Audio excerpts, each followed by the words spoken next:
नमस्कार। आप देख रहे हैं न्यूज नेशनल भारतवर्ष। स्वर्ण स्वाभिमान संस्थान उत्तर प्रदेश के संस्थापक अध्यक्ष प्रभाकर सिंह चौहान जी से हमारे संवाददाता से कुछ खास बातचीत हुई। आइए सुनते हैं। बात करते हैं स्वर्ण स्वाभिमान संस्थान के संस्थापक अध्यक्ष प्रभाकर सिंह चौहान जी से, जो कि अपने संगठन के द्वारा जो इन्होंने आम चुनाव में निर्णय लिया उसके बारे में जानते हैं। जी नमस्कार। जैसा कि आपने अभी पूछा, हम लोगों का निर्णय स्पष्ट है कि हम समर विरोधी पार्टी भारतीय जनता पार्टी के खिलाफ हैं। और जिस तरीके से लगातार भारतीय जनता पार्टी सवर्णों की अनदेखी कर रही है, उनको नीचा दिखाने का काम कर रही है और जगह जगह पर अपमानित कर रही है, इसलिए हम लोगों ने निर्णय लिया कि इस आम चुनाव में हम भारतीय जनता पार्टी का विरोध करेंगे और इस बार समर तय करेगा कि केंद्र की सत्ता पर कौन है। भारतीय जनता पार्टी तो कतई नहीं बैठने जा रही है।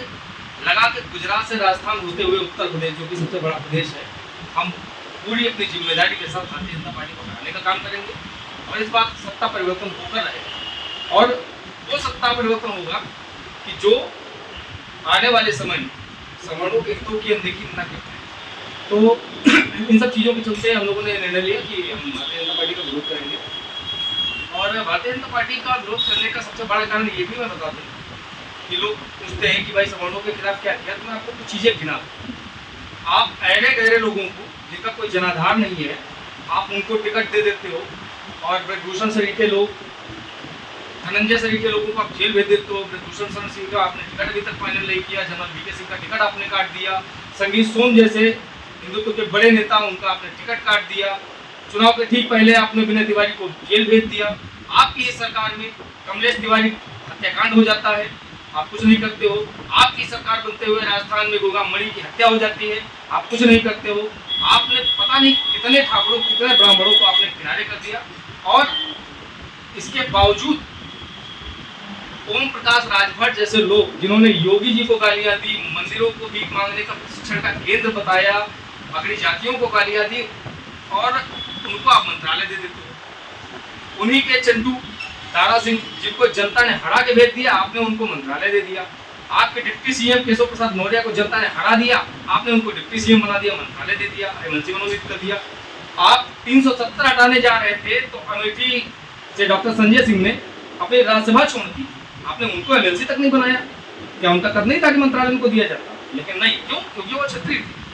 ऐसे ही बहुत सारे लोग हैं, ब्राह्मण हैं, क्षत्रिय हैं, आपने उनको सिर्फ हाशिए पर लाने का काम किया है। इसलिए समर स्वाभिमान संस्थान अपनी नैतिक जिम्मेदारी से विमुख नहीं हो सकता है।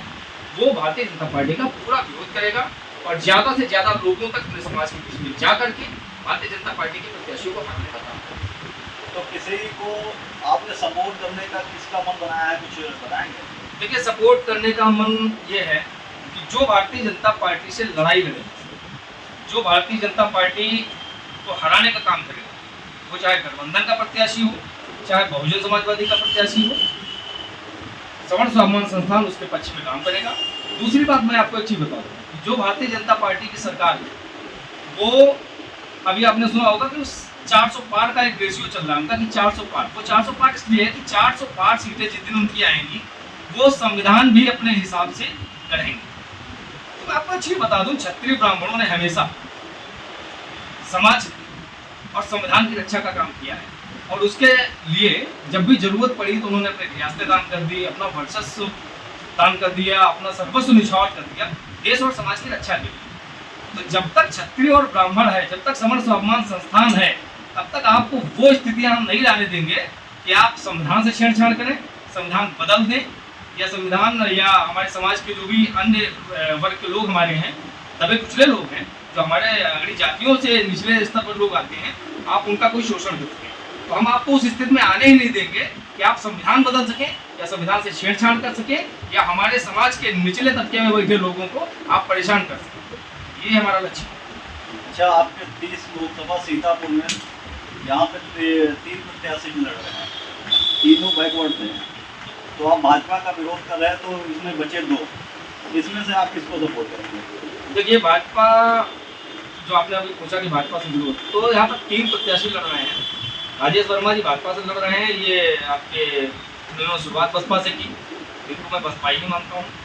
राकेश राठौर जी आपके गठबंधन के प्रत्याशी हैं, इन्होंने भी शुरुआत बसपा से ही की। और महेंद्र यादव जी ये भी बसपा से प्रत्याशी हैं, तो ये बसपा ही है, पहले भाजपा में रहे।